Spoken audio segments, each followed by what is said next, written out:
Bien, vamos a meternos de lleno en esto. Y que quede algo muy claro desde el principio. Esto no es un libro de autoayuda, para nada.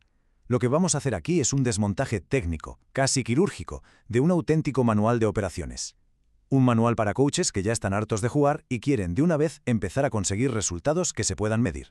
Hoy, bajo el microscopio. Herramientas de coaching volumen 2, de José Ignacio Méndez. Y ya empezamos con esta declaración de intenciones del propio autor, que es toda una bofetada de realidad. Esta frase, en el fondo, es un filtro. Que busque una palmadita en la espalda, pues este no es su sitio. Ahora, quien busque un bisturí para operar sobre la realidad, que se quede, porque la cosa se va a poner muy interesante. Bueno, esta es nuestra hoja de ruta para hoy. Primero, vamos a identificar al enemigo público número 1, el coaching superficial. Después, hablaremos de la herramienta clave que casi todo el mundo teme usar, la pregunta. Luego veremos cómo navegar con mapas de éxito, cómo usar esa pregunta como si fuera un arma de precisión y al final entenderemos qué es lo que de verdad separa a un profesional de un simple aficionado.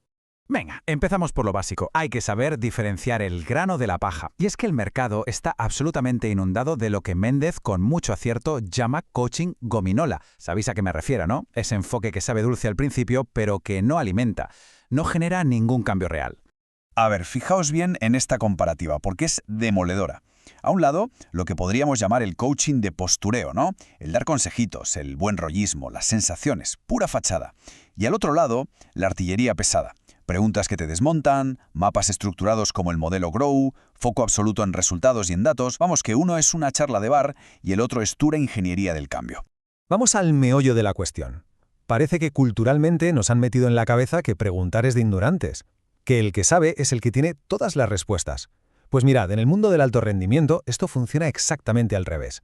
El miedo a preguntar es sin duda el mayor obstáculo para un coach.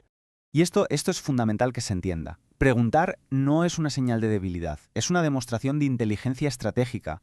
Quien pregunta es quien dirige la conversación, quien controla el marco y al final quien tiene el poder. Un coach novato habla y habla para demostrar que sabe. Un profesional, en cambio, pregunta para que sea el cliente quien descubra lo que ni siquiera sabía que sabía. Imaginaos una sesión de coaching sin un mapa, sin una estructura clara. Es como intentar abrirse paso por la selva a machetazos. Es muy fácil perderse en las historias, en las excusas y en todo el drama del cliente. Se acaba la sesión y todo el mundo está agotado, pero en el mismo punto de partida. Por eso, es imprescindible tener un sistema de navegación. Y el mapa por excelencia es el famoso modelo Grow. Fijaos en su lógica, es que es aplastante. Primero, la meta, bien definida. Segundo, la realidad, sin filtros ni adornos. Tercero, y solo cuando tenemos lo anterior, exploramos las opciones. Y por último, lo más importante, un compromiso de acción, la voluntad. Esto, señores, no es una charla, es un protocolo. Esta analogía que aparece en el libro lo clava. El error más común y el más desastroso es saltarse el orden del modelo Grow. Primero hay que definir dónde se está antes de ponerse a soñar con dónde se quiere ir. La mayoría de la gente vive en un caos permanente, sencillamente porque se salta el paso de la realidad. Vale, ya tenemos el mapa. Ahora necesitamos la herramienta de corte, nuestro sistema de disparo. Y esa herramienta no es otra que la pregunta poderosa. Esa pregunta que no busca simple información, sino que lo que provoca es una auténtica reestructuración mental en el cliente. El libro plantea esta cuestión para meternos de lleno en la gran estafa lingüística que cometemos todos los días. Hay una palabra que usamos por defecto, casi sin pensar, que sabotea cualquier intento de generar responsabilidad. Una palabra que solo sirve para buscar culpables, en lugar de soluciones. Y aquí está la magia. La clave es tan simple y a la vez tan potente, como cambiar el ¿por qué? Por el ¿para qué? El ¿por qué? Siempre invita a la excusa, al cuento que la persona se repite una y otra vez. El ¿para qué?, sin embargo, va a la intención, al propósito que se esconde detrás de esa conducta. Uno te deja anclado en el problema, el otro te dispara directo hacia la solución. Esto que vemos aquí es munición de alto calibre. No son preguntas para quedar bien, son auténticos bisturís verbales diseñados para cortar de raíz el autoengaño. Vamos a verlas un momento. La primera, ¿qué precio estás pagando hoy por no dar ese paso? Ojo, no busca una excusa, busca el dolor real, el de ahora, el de la inacción.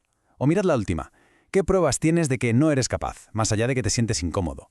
Esta va directa a la creencia limitante y la obliga a justificarse con datos, no con simples sensaciones. Cada una es una herramienta de precisión. Y después de disparar, silencio. El error típico del novato es hacer una pregunta potente y acto seguido, suavizarla o incluso responderla él mismo. ¡No! Se lanza la pregunta y uno se calla. Hay que sostener el silencio. Es en esa incomodidad donde el cerebro del cliente empieza a trabajar de verdad, a crear nuevas conexiones. Justo ahí es donde ocurre la magia.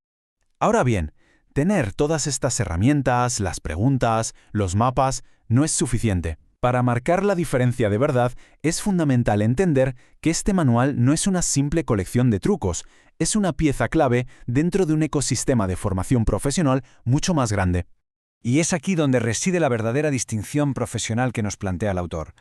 Hay que entender que una herramienta por sí sola no convierte a nadie en un experto. Este volumen 2 es solo una parte de una serie de 5, y esos 5, a su vez, componen un compendio único. Y todo este material es la base del curso integral de coaching. La diferencia no está en comprar un libro, sino en comprometerse con un itinerario formativo serio y bien estructurado. Ese es el verdadero salto de aficionado a profesional. Y esta es la línea final que traza el autor, la que lo resume todo. La diferencia entre un profesional y un charlatán no está en las ganas de ayudar, sino en la capacidad de generar un cambio que se pueda medir. Y para eso hacen falta herramientas probadas, dentro de un sistema, no solo un saco de buenas intenciones. Y como no podía ser de otra manera, terminamos con una pregunta poderosa. El propio método se gira y apunta hacia quien lo está observando. Porque al final del día, el conocimiento que no se aplica es poco más que un adorno intelectual. Ahí queda esa pregunta, flotando en el aire. Y aquí lo tenéis. Esta es la fuente de todo este desglose. Herramientas de Coaching Volumen 2. Os lo aseguro, no es un libro para leer en la playa, es un manual para ejecutar. Un auténtico sistema de navegación y disparo para cualquiera que se tome en serio el arte y la ciencia de provocar el cambio.